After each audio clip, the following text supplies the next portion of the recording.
Hey everybody, welcome to another episode of the Conversation for Our Generation, where we are solving the problems of today with the wisdom of the past. Today, we have a very interesting episode. I will be talking with Stained Glass Zealot from Twitter. You can find him at Glass Zealot. Check out what is going on there. And it is a really interesting conversation about beauty, about the church, about how beauty and truth are interlinked, and about things like the Lindy Effect as well, which was a very interesting discussion for me, learning about something new, and a lot more. But really, I think what it is great about this is it is apolitical. I know we've had and are still probably having a lot of political discussions, a lot of political distractions in our lives, and this is a great conversation about something that's just interesting, novel, and beautiful. And I think that that will be a great escape right now after everything that's going on and all of the chaos around us and the impatience and us wanting to know answers. And instead, we can look to this and I think have a conversation about something beautiful that has stood the test of time. We talk about churches and about windows here, stained glass that has been around for 1,000+ years, 1,500, some places longer. I mean, just long ages of this beauty lasting. And I think that it really puts into perspective the few extra weeks we have to wait maybe to figure out the result of an election, or the impatience and this need to have something now. And I think that when we see the patience that it took to build some of these things that stood the test of time and still do and probably will for another 1,000 years in some places, I think it puts a lot of that mentality that we have in as modern people to want everything right now, kind of wanting that microwave satisfaction where you can put it in the microwave in 30 seconds you have a meal. We want that all the time and in every way. And I think taking a little time to reflect and to slow down is something that I am working on doing personally, but I think all of us can definitely use a little bit. So with that, let's hop into my conversation here with the Stained Glass Zealot. And I also want to, before I do that, remind you that you can check out conversationforourgeneration.com for more content like this. If you want to see the full episode and watch it with beautiful stained glass pictures, you can go and subscribe at conversationforourgeneration.com for $2 a month. You can watch all of the full-length interviews that I've done. You can always listen on the podcast, but if you want to watch it, if you want to see the interaction, you can check it out there on conversationforourgeneration.com. So definitely go there and check that out and subscribe to the podcast. Leave it a good rating and review. Check out what Glass Zealot is doing. And I also want to apologize for some weird sound issues on my side when I was recording this. I don't know what it was, if it was a bad connection. He is over in Europe, and so I don't know if Zoom was having issues there, but it definitely came off a little bad on the sound. So I just want to apologize for that. I did what I could to fix it up, but I am not the best sound engineer. So I try to get it right when I'm recording, but for some reason it came off a little bad. So please bear with me, enjoy the conversation, and let me know what you think. And if there's other guests that I should be checking out, definitely let me know. But now let's go ahead and hop over to the interview. Hi, Stained Glass Zealot. Thanks for joining me today on the Conversation for Our Generation. Thank you very much. I'm really excited for this conversation and to talk to you, obviously, about the beauty of stained glass and all of that stuff. But also, I think it'd be good to just start off with a little bit about you and what you're doing with your Twitter account and other stuff that you're working on. Well, the first thing, I'm a Stained Glass Zealot on Twitter, and what I do is I try to post as beautiful images as possible of stained glass, mainly in churches, but also in other places. But the church stained glass is, in my opinion, the best stained glass, and I try to convey the beauty that I've experienced myself to a wider audience, and I feel it's catching on. So that's what I do. And besides that, I also have an Instagram account, which is a little bit smaller. And I also write on the Substack. That's the main things I do. Mm-hmm. That's awesome. Yeah, I definitely think that for me, stained glass, when I think of it, I think of immediately churches for sure. And the one time that my uncle accidentally hit a golf ball on a golf course off to and he said there's this big, huge stained glass window and he might have put a hole in it. And he left a note and never heard back. And I'm like, well, maybe you shouldn't have like a 10-foot stained glass window facing the golf course side. Put that on the other side of your house. You're kind of inviting trouble at that point. What was it, a church or no? Yeah, it was a house, like someone's house that they had this custom stained glass window. He's like, that's expensive repair. Oh yeah. Yeah. Well, that's a sad story to hear, the destruction of the stained glass, because Yeah. I often research a lot in stained glass, and when I do, I find that every time church stained glass gets broken or it gets destroyed or gets replaced, it gets replaced by less picturesque art. You have the old church art has a lot of beauty and a lot of depth, historical depth as well, because it was the Bible of the people before. And of course, in your case, it isn't valid, but it gets replaced by this blocky stained glass, and it's a pity. Yeah, it is. I grew up in a church. Definitely, I don't know how it is over where you are, but in America for sure, like after Vatican I have Council. to say, I'm from Europe. We had a small introduction before. I'm here from Europe, so Yeah. I'm from Europe. Yeah, exactly. And so here we like after the 60s, all of the churches just kind of got this stale, like sectioned off. Like you have like the narthex now where it's like, this is where you go and shake hands after church. And then the tabernacles are never in the actual sanctuary.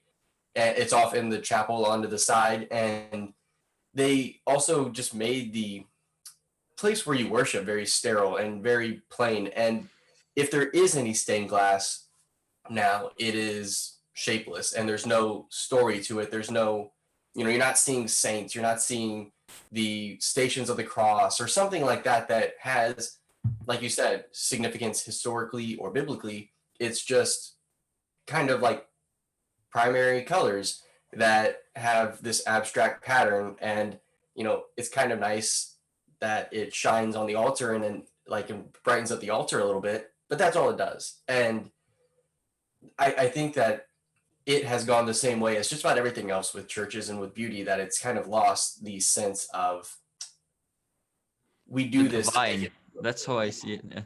The divine beauty. Yeah, it's something that, to me, the church really has lost. You have the good, the true, and the beauty and the beautiful, and the at least on the part of the beauty, we're losing that in churches. Is not, you have the, I don't know if you know the Saint John Cantius Church in Chicago, who does it really well. It's a church, and they try to make it as ornamented and as as beautiful as possible. Like it's a huge church, and it's, when you feel there, you feel like you're in heaven in a sense. And I, like you said, and that's what I also try to convey with my account, is there's something we've lost. And also in the churches, not only in the cities where you go and you see huge skyscrapers.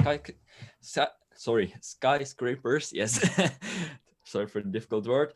And I think it's interconnected somehow. This Protestant removal of icons of deep meaning of, I don't know how you see it, but that's, and you see it on my account. I often post saints. I post the saint of the day. I post the rose windows of Reims and of Nice and of the great French cathedrals.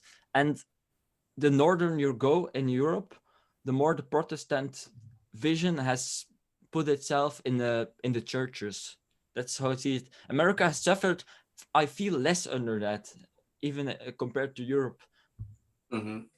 I think that that's also because we still came from sort of the English tradition, which I think England has been spared a little bit from that. Like that, I think that the sterilization of churches, like you can go to an Anglican church and it'll feel Catholic. Yeah, that's really weird. I don't know if I posted this week. Sorry for interrupting. I posted this week a video on Adeste Fidelis, so O Come Ye Faithful, and they played it in Anglican church, and somehow it felt so a lot more reverent compared to most Catholic churches where I go, especially in some of the Nova Soto stuff. Yeah, for sure. And so that's because like when I actually visited England and Ireland. I'm Irish heritage, so we went and like did the sightseeing and then saw family and stuff when I was in middle school, and it was definitely cool. You couldn't tell the difference between like Westminster Abbey, which is I guess I'm trying to remember, but it's definitely Protestant now. And like St. Paul's, for instance, which is I Catholic. think Like Westminster Abbey, I think it was built Catholic because it's old enough. it was built Catholic. I think I'm not sure, but I think it's Anglican. I'm not sure. Now I'm pretty sure. I think that that was one of the things Yeah. that King Henry seized when he took the Yeah. church away from and split But you off. still have the Catholic influence on it. It's And everything else is kind of built in that vision in a lot of ways. It seems like even stuff that's newer since then, since that split, it feels like they kind of kept that because I think there's something deep in the English heritage of like they still want to. All their churches were still built very Englishly, so they didn't have to worry about splitting off from Catholicism because they kind of already had this English Catholic look and feel that their churches have. I think, and I think they just maintain that. yeah, the Anglican versus the Catholicism of now is interesting. Yeah, I I recommend to your viewers to look up videos on Anglican Christmas carols, for example. Those are I had shivers when I watched those videos. It's incredible. Mm-hmm. I don't know if you've watched some of them or. I'll have to check it out. I think I saw your post on it, but I was somewhere where I was like, I don't know if I'm going to play sound. That's Yeah. the part with social media. You're like, what are people going to like when I click in? What sound is going to come out, and what are people going to be like looking at you like, why are you doing this right now? Yeah. So, especially I generally am scrolling through Twitter while watching a show with my wife that I don't care to watch. Is generally when I get on Twitter. And then you post all Yeah, I'm your. like, I'm not interested in this. Then you post the great memes on modern art. Exactly. Man, that one blew so up, man. It was pretty crazy. It was interesting. I just like done one What the was day. it? What was it on for your viewers that missed it somehow? Good point. For people who didn't see it, I did one where it was how it started, how it's going with the Sistine Chapel and that banana that was taped to the wall and was supposedly art. And it just I still keep getting notifications. Like for days, like I would miss like 3 days after that, I wouldn't see other notifications. It was just It like blew through the internet, man. It blew right through the internet.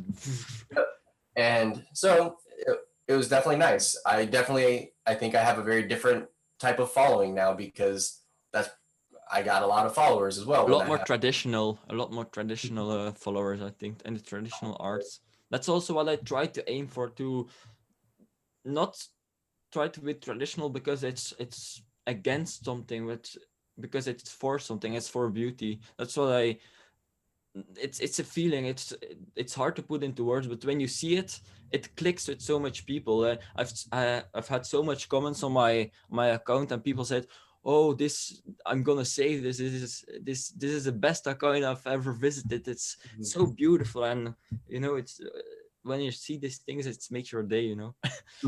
I like that point of being for something because I think that there are a lot of kind of the rad trad type people in America on the Catholic side of things, especially that are just against Novus Ordo Mass, that are just against new things instead of, talking about the beauty of it, about connecting to the tradition that when you have the beautiful Latin Mass that was said for 1500 years, or the around that, rites that are even older, some of them, there's something beautiful with connecting to all of church history that you want to preserve. And that if you just go away from that, then you kind of break a serious tradition and rob people of a serious heritage.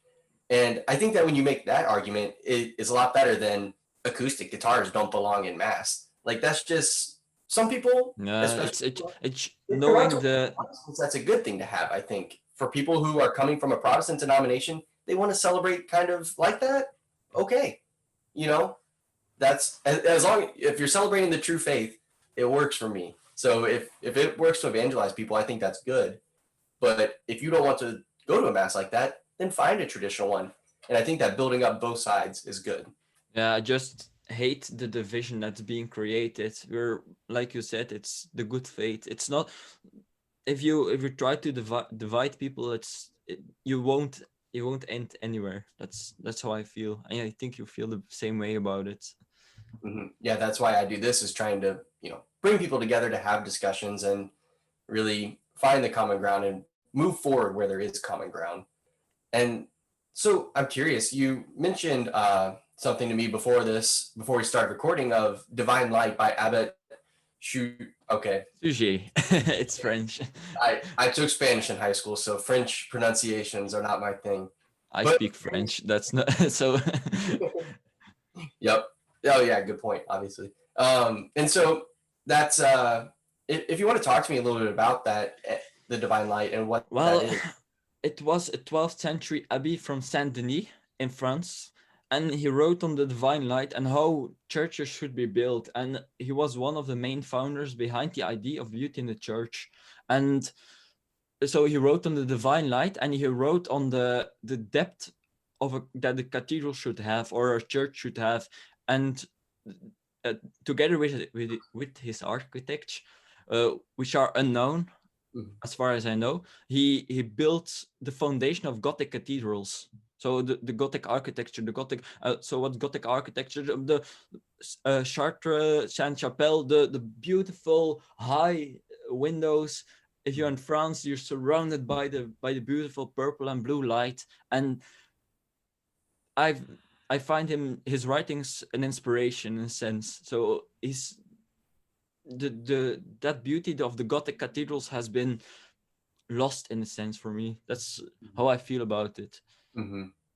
Yeah, I agree. I think that there is something truly impressive about that style of architecture. Just the intricacy, the, just everything about it is incredible. And I definitely think that that's good. How has his. Also, I wanted something to ask to if architecture, that's something, an idea that I had on Gothic architecture and good architecture in general and beauty is fractal beauty. Is if you move at a distance and it looks beautiful, and you move closer and it still looks beautiful, but you see other things, and you go close up and it's still beautiful. I think that applies very well to Gothic architecture, good stained glass, and just good architecture and beauty in general. And that's a little bit lost in more modern styles of churches. And Yeah, that's very true. Because if you look at, the church facade from far away, it has this big, grandiose look and feel. Just thinking of like Notre Dame, for instance, and then you kind of zoom in and you see, yeah, like the there's gargoyles, the rose window, or yeah. yeah, and even, there's just, and then even all the details on every column or anything that you have has that sort of flair, and that, like, that kind of, I don't know what it is. It's almost like ivy, almost, that they kind of etch into everything, and has that sort of organic look to it as well. Kind of, it's truly incredible, I think. And I go to actually St. Joan of Arc here in Indianapolis, which I just kind of threw that out there for the internet. But it is this old style building. It's not quite Gothic, but it is a very traditional looking church that was built over 100 years ago now, or about 100 years ago was when it started being built. And you've seen pictures of it, I guess. They weren't the best quality when Yes. Oh, I saw it. Yes, you shared it. I'll get the other ones at Mass this weekend. It was a. For you. Excuse me, I didn't hear it. I'll get you some better pictures of the stained glass this weekend at Mass. Oh, great. Yeah. Can you explain a little bit more the church for the viewers, or for the listeners? Excuse me, because it was a restored church. That's what I remembered, and it was, in a sense, that's what I really like. There was a destruction happening after Vatican II, which wasn't in the literary, and what happened? They stripped ornaments. They removed pretty much everything. They put the focus away from the altar, put the altar in the front.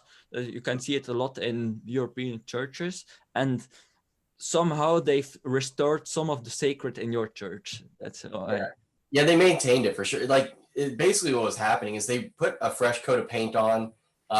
They kind of had tiles that were cracking. They have this new terrazzo floor that has, fleur-de-lis in it, and the Jerusalem cross, I believe, as well, like for Saint Joan of Arc and everything. So it kind of like, he's like, the goal is that it kind of looks like a sword coming down the middle aisle. And, so it's just full of, like, and at the top of the altar, there's actually Saint Joan of Arc and Saint George That's beautiful. standing there, yeah, together and stuff.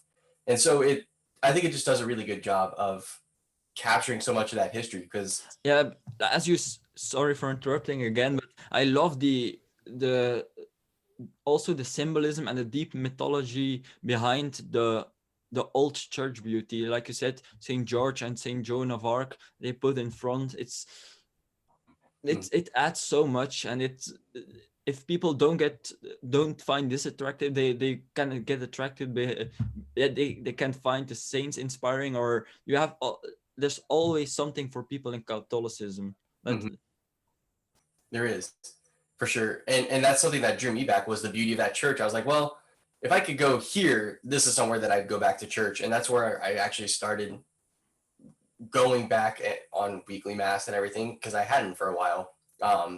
And so I think that there is a sense that beauty does draw people in, for yeah, sure. the beauty draws you in, the depth Mm-hmm. makes you stay. That's how I see it. Mm-hmm. The full depth of Catholicism. Beauty was also a big part for me. Mm-hmm. I agree. I think that that's something that you recognize as it draws you in. You don't see the importance of it, I don't think, until it kind of strikes you. It's sort of like, when you meet someone who will one day be your spouse. It's kind of like, I think it's almost something like that, where initially beauty might be what makes you ask someone out on a date, but as you get to know somebody, there's something that deepens. And I mean, obviously, I'm not the first to think of that. Song of Songs is a pretty good Yeah. description of it. But that, I think, there is a real sense that we're meant to be attracted to beauty because we're meant to be Well, God, and God is beauty itself. well, beauty is Lindy, I see, because Mhm. let me first explain Yeah. Lindy, because Yeah. we've always had beauty in our life, let's say. Like, also nature has some kind of beauty, and the temples also, temples throughout history have always some kind of reverence, some kind of beauty. Churches also. Then it somehow got lost. So you think beauty is a Lindy idea. And what's Lindy? Mhm. Lindy is you can apply it to concepts that you can apply it to IDs. You can apply it to IDs. So IDs that have stayed for a long time will stay for a long time. So for example, the Catholic religion has stayed for a long time, so it will probably stay again for a long time. It's actually a kind of revolt against too much modern influences. It's yeah, that's how I see it. I don't know, you've read a little bit on it, so Yeah, just to give people the basic is from Wikipedia here. The Lindy Effect is a theory that the future life expectancy of some non-perishable things, like a technology or an idea, is proportional to their current age, so that every additional period that something survives implies a longer remaining yep. life expectancy. So, those ideas, if we're still reading Socrates, or, in Plato today, then there's a good chance that they will not just last another 20 years. They're going to probably last another 2500 2000, years. 2500 years. Yeah. And so that's definitely interesting to me, because I think that there's a sense too of the beautiful buildings that we see. I talked about Westminster. I mean, I think it's probably, I'm not sure when it was built or when it was finished, but I think they started that close to 1,000 years ago, if I'm not mistaken. And there's many other churches like that throughout Europe that have been around for a I see thousand. here 1065, so Yeah, pretty close. yeah, pretty close. And so still 1,000 years later, almost, it's still beautiful and it's still standing, and we still appreciate that style. And I don't think that there's a lot of stuff being created today that's going to last Yeah, like. something Lindy is something that has been selected through the pass of times, and it stays. It's something to stay. It's something eternal versus something fashionable. Mm-hmm. Mm-hmm. And what's that distinction for you between those two? Because that's something Um, that you do as well. Between the fashion and the Yeah. eternal, Mm-hmm. well, the fashion is something that looks cool at the moment. And it's yeah, it just looks cool at the moment. For example, soggy pants or something, or holes in your pants. It can look cool at that moment, but if you look back at it 20 years later, you look upon it like that wasn't it. Yep. But and we should try to focus more on the eternal than on the fashionable. That's the eternal beauty. That's how I see it. I don't know if you have something, another nice anecdote to add, or I mean, I think of it as the difference between, yeah, like ripped jeans and a three-piece suit. It's like ripped jeans can be cool sometimes, not cool other times. That goes in and out. But like the three-piece suit or an elegant ball gown, like those things, I could look at something that's 20s era. I could look at something from the 1800s. I think dresses may be a little bit different. Women's fashion might not be, but I can look at a suit from a man for the last 200 years, and I would say that it always would look pretty good. Like mm, as long as it's a decently made suit, I think that you'd always say that person is dressed sharply. The collars may change, little things might change, but it's something that works. And that's like I think something where even in fashion, there are sometimes those sorts of things that stick around, but there's, I mostly don't know. recurring themes that Yes. stick around. That's And for Mm-hmm. example, stupid ideas. The the fashion of pants has stayed for a long time. I know it's a ridiculous idea, but it's something the Romans didn't have. For example, Mm-hmm. That's a good point. uh, to True. trace something through time. Yeah. That's interesting. I didn't think about that. But yeah, and I think of there's a neighborhood in Indianapolis on the north side that's just all these old, beautiful houses that, I mean, huge houses on like our main Meridian Street.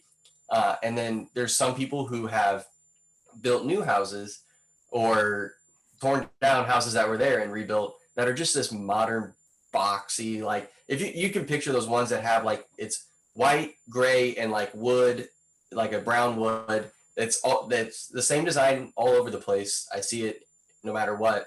And it's like that's just kind of an eyesore in the middle of this area that has really all sorts of different Tudor. The problem I have with it is it might look cool for some people at that moment. It might look cool but also one problem I have it's the materials that they use tend to degrade over time. They are not eternal in a sense. Like church materials are built to last. The stained glass of the Saint Chapelle one, you have to look it up. It's magnificent. I post it every week because it's so beautiful. It's it has stayed there for 700 years. The walls of beauty, and it's built to last. Hopefully. Yeah. Yeah. I mean, I'm just curious. I haven't seen what's happened with Notre Dame since the fire, but did the stained glass, last through that? Okay.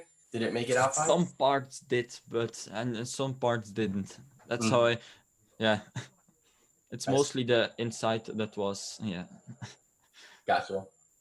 That makes sense. I was just curious because I know, I mean, obviously, the crazy thing is still that facade out front stands despite, I mean, it was horrific. I'm less afraid of the church burnings. I'm more afraid of people not going to the churches because that's also one big important part in Europe. It's part of our heritage. Even Mm-hmm. where I live, also live in Western Europe, but not in France. Mm-hmm. We have churches built 1,100 years old, and nobody visited except the old people who have known the pre-Vatican faith. And Mm-hmm. the problem is they are stripped of their beauty, still ancient buildings, but governments don't want to support it anymore because it's such a burden on the to support it because it's not It's not popular anymore now that people aren't practicing. and we don't see it as much as you see it we don't see the value as much as you in America. That's something I look up to. Mhm. because we have more Protestant influences, I think. Yeah. I think that that's a part of it, but also we don't have government supported religion either. So our churches don't get any money from the government. I think that that's another part of it Oh is yeah. it is kind of a market sensibility where it's like we're not giving money to the government to give to Yeah. the church and having that degree of separation. It's like when people like Yeah. the church I But go it's to, different. no, It's a little bit different. The age of your churches, not to offend you, are it's a lot less than the churches in Europe. Like those are ancient monuments. yeah, for sure. That is true, and so they are probably there is more of like an antiquities and historical preservation as well. But yeah, it's I think that that's one thing, and I think too, if you look at when so many when you look at how so many things were built, or when so many pieces of art and great literature were written in certain societies, America is a very young country. We're only a couple hundred years old. Yeah. We celebrated our bicentennial in my dad's lifetime. So that's a very different thing. I mean, yeah, around 250 years old, and so a lot of places that didn't have their great works of art until after that period of time. It wasn't there. So there is, I think, a lot that culturally, the reason why I think America is so prolific is because we're kind of at that point where you start to have an identity. And I think that that's also part of why so many people are attacking the American identity, because, that's kind of that Western cowboy, that sort of American spirit. I think people go after that because, It's still an identity that's developing, you say, or yeah. and there's kind of that mythology, right? I mean, just picture, I know probably English literature better than French literature, but, the Saint Joan of Arc and Saint George are hundreds of years old, those saints, but that happened 1,000 years after Christendom began also. So it's like there was a huge period of time before you had Saint Joan of Arc and this kind of and all of these saints that now seem very ancient to us. It took a long time to get Thomas Aquinas, but And still he's still 1,000 years removed from us. And so I think that there's a sense that because our culture is very young, there's still something forming, and still I think a coming together that has to happen in the culture arts. is continuously evolving, I think. But in Europe, it has somehow stopped. I feel that's more stopped than in America. Not stopped, but slowly. It has been evolving more slowly. Yeah, it seems like it has. I personally think that the world wars really hurt the development and culture of Europe, because it was sort of this sense that all of a sudden you couldn't have a local pride of some sort, right? Yeah. As I think there was a backlash against sort of national identity, which you could argue was probably somewhat good because there were bad things that came from it. But also, there's a sense that when you just made one Europe under the EU, you kind of lose the character of these different nations that have very different heritages, very different histories and cultures. Yeah, you have to see the different cultures.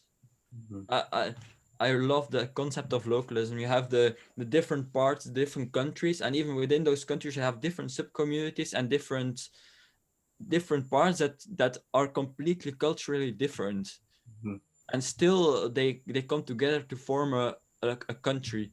And it's not. I'm not a huge nationalist. I just love the fractal idea of nationalism. You have the you have France, but within France you have Paris, you have Reims, you have Nantes, you have Nice, you have Lyon, and they are all different sub regions with their own identity, like you said. And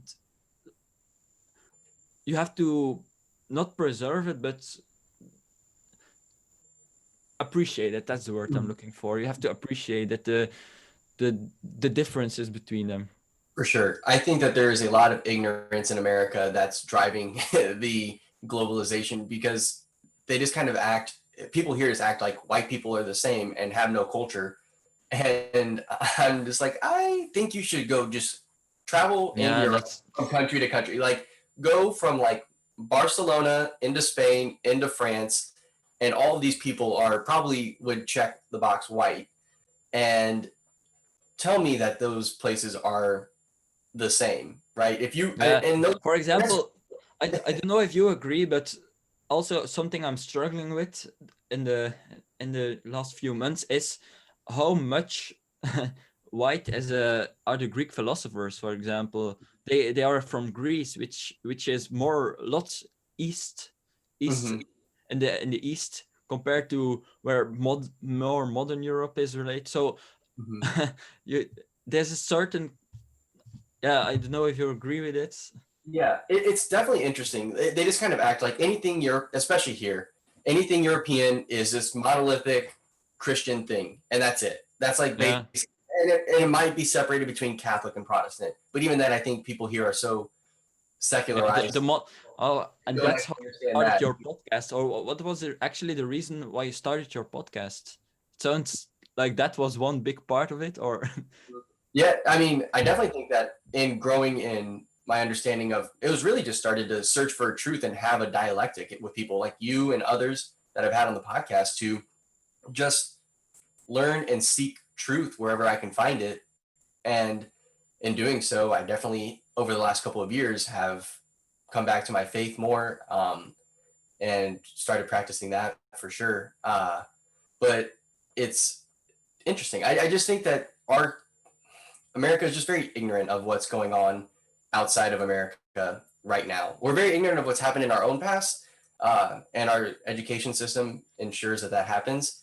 But I just think that if people understood how the local communities, how when you go to Europe and you can walk down these little streets and these, you can kind of go in within a city and just see different little cultures happening. That there's not this monolithic thing that's yeah, it's white, that's Christianity. It's very unique in a bunch of different places, and that having that localism is good. I do have to admit that we have the same view of America as well. So it's not only the part of the Americas. Yeah. No, I know, but I think that that's something. Well, obviously, Marx had a lot to do with that. A part with that might be the Lindy thing of the IDs. Like, how old are the IDs? For example, America, do they see European IDs as their own? If no, then there might come some simplistic notions of, oh, this is Europe, this is America, and it's monolithic. But if you have the full depth of the heritage tracing back from, for example, you said you're Irish, Yes. and then you go back to the Irish heritage, and then you look up for what happened in Ireland, and you trace it back to the depth of the IDs. Mm-hmm. Yeah, and that's exactly it. So like, and I see where you're going earlier with like trying to trace kind of that history of thought, and that's a huge part Yeah. of what I've been trying to do is just connect my ideas that I had to history and see how they kind of hold up. Because I found myself believing things that I didn't really know the basis for. And as you go back, you get, I think, a lot more intricate, nuanced ideas. Yeah. And you're no That's longer what I'm responding. experiencing as well with the stained glass account. There's Mhm. just so much tradition and depth and richness if you go into the past of Catholicism alone. It's Mhm. it's it's absurd. Mhm. It is. It's truly incredible. Yeah, it's definitely very interesting to see just the wealth of potential knowledge that you can find and the different avenues you can take. You can study for your whole life and just really feel like you've Never be satisfied. Yeah. Or this. what did you say? I said What? you could feel like you just scratched the surface even if you study your Yeah, whole. yeah, yeah. I mean, you could study Thomas Aquinas your entire life and still find something new and beautiful in what he wrote. And there's people who do that, and that's just one saint.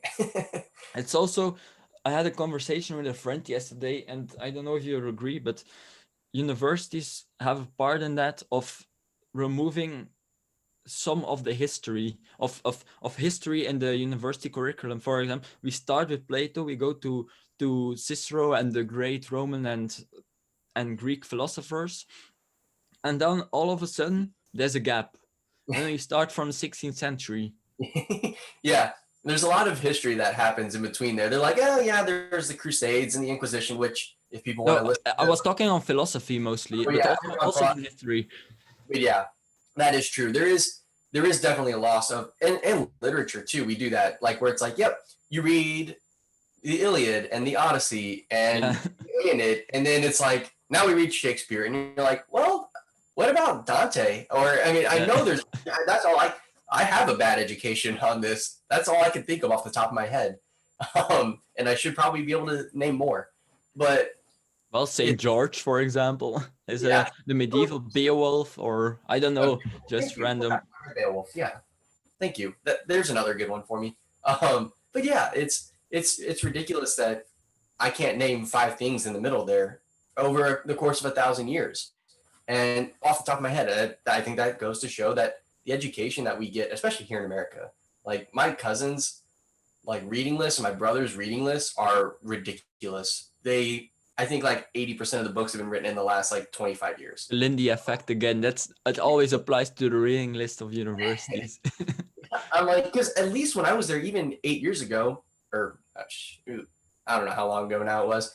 Yeah, I guess about 7, 8 years ago when I was in high school, it was still like you could choose to read something that was at least, a good American author, right? Like there was still Kurt Vonnegut, there was still Kerouac, and people who at least are substantial authors. But now it's just like you will read this book in high school, and by the time your kid's in high school, that author will be forgotten, and you won't be able to buy that book anymore. That's Yeah, the it's type of authors it's that we're. weird somehow. I've Yeah, and I the think people of something when you do that. what did you say? I said I think you're robbing people of something when that's how you educate them. Yeah, you're ripping them out of their tradition. Like I said, it's older authors have, for example, I haven't read Chesterton, but he has his quotes, man. His quotes are so strong. That's one of the few quote accounts I still follow because I Yeah, followed a bunch and I was like, I can't just sit here and look at quotes all day. because But his I don't know what you like about it, but it's for me he has such a respect for tradition, and he reveres it, and he not not from a hatred towards something, but from a deep respect from something, and that's what I enjoy. It's like I, we don't know it, we have to be humble. For example, I quoted this week, tradition is democracy of the dead. mhm. Yeah, I think that I love that, and I think that I think humility is the thing where Humility, yes, yes. he understood that if things are lasted 1,000 years, then there's something to it. It's not you can't even if you don't understand it, that doesn't mean you can just throw it out. Or maybe if you have this novel idea that trumps it, right? You think you have the trump card. Well, it's like when, especially modern atheists, like the new atheist movement, when you look at their objections to religion, you're like, come on, at least give something substantial, right? Because all these questions that so many of them raise have been answered many, many times. And if you just read Thomas Aquinas, you would just The see. problem is they always attack on the same point, and I have to say I was a new atheist before. I'm a convert in a sense, although I was baptized when I was young. But Yeah. the problem is they attack on very few easy to attack points, and they Mhm. don't attack it on the full depth of it. They try to attack it from rational standpoints, but there's so much more. For example, on part of beauty, you can't attack beauty. It's impossible. I mean, there have been essays written on beauty, but I've never seen a good new atheist attack on beauty of Catholic Church, except Mhm. for it costs too much.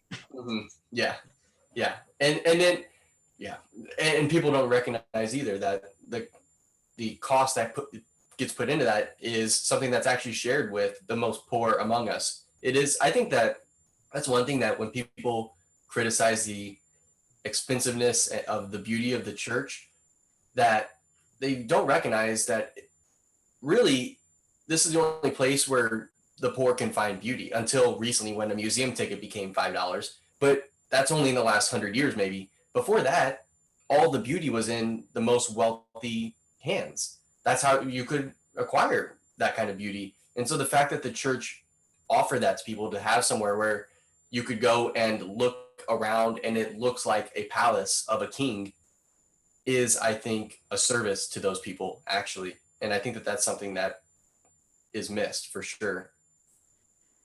Well, I don't fully agree with you, because I do think the past was a lot more beautiful in all its the buildings of the past were just more beautiful. Not only the churches.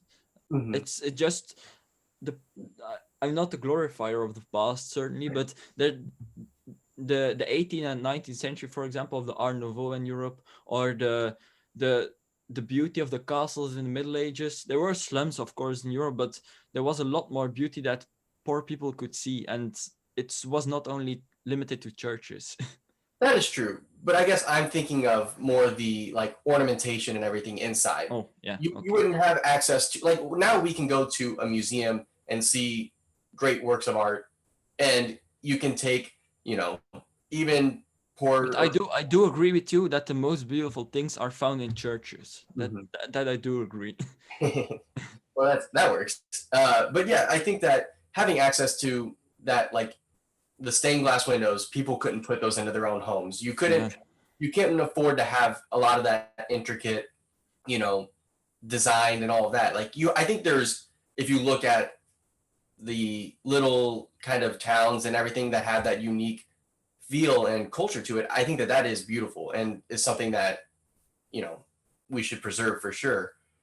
But I don't think that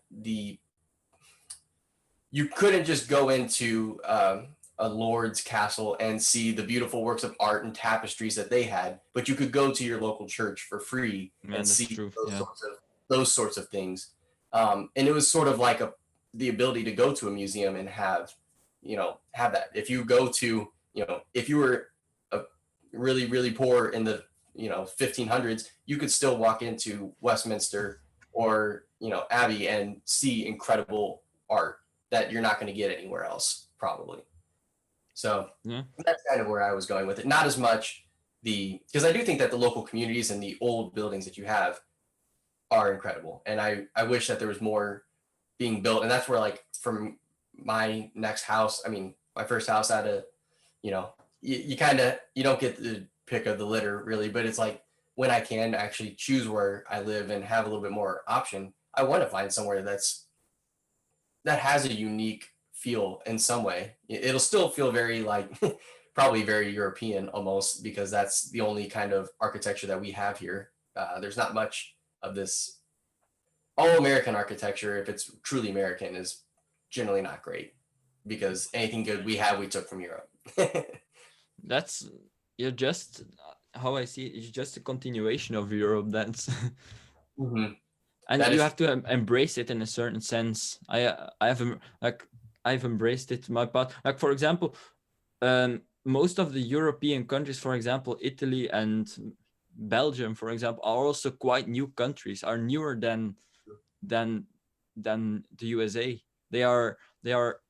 Italy was 1870 and Belgium was 1830, I think. So they are more recent than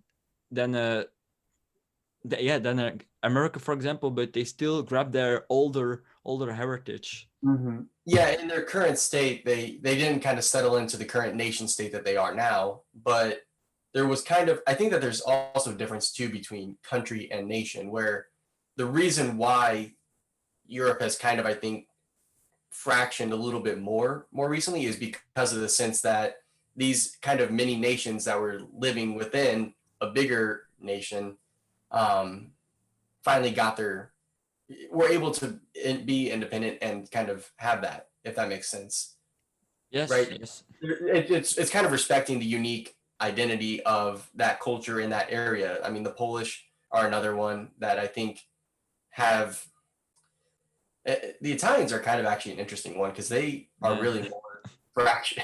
They have a very fractioned Yeah, you history. have the Vatican States within, also within Italy, and then you have North Italy, and it's I don't know if you've been to Europe before, or A couple. to also to I've been to Italy, or Spain. I've been to Uh, Spain as well.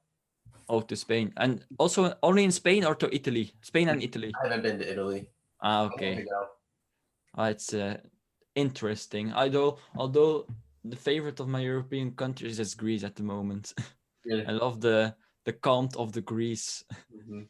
Yep. I've been trying to talk my wife into like a Mediterranean cruise sort of thing. So like you could go to Italy, you could go to Greece, you can kind of like, just see all of those places. I feel like places that you want to, and just take in the Oh, culture. the Mediterranean, there's so much to There's so explore. much. It's absurd, man. It's Mhm. absurd. Yep. But Italy and Greece are like two top things for me. I want to, I just think that there's obviously a ton of richness of history. I like the history side of things too. Like I like to, you know, Yeah. You don't like to lay on the beach. I do too. But I don't go Only. to Europe to lay on the beach. I'll go to South Carolina or something like that in the States.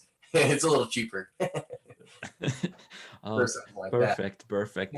Also, what I missed something I wanted to say. In the churches, the church depictions before used to be a Bible in a sense for people with the poor. You went to a church and people didn't read the Bible because people couldn't read. And how did they perceive the church? Mostly through Latin, sometimes in vernacular, but mostly through Latin, and also the depictions on the wall. This was the Bible of the people. Mm-hmm. So there's I think it's in I forgot the cathedral in South England. Um, oh man, it's an important one. Why did I forget? And it's just a wall, a wall piece, and it says and it's named the Bible of this cathedral. Forgot the name. It's the start of a big pilgrim route.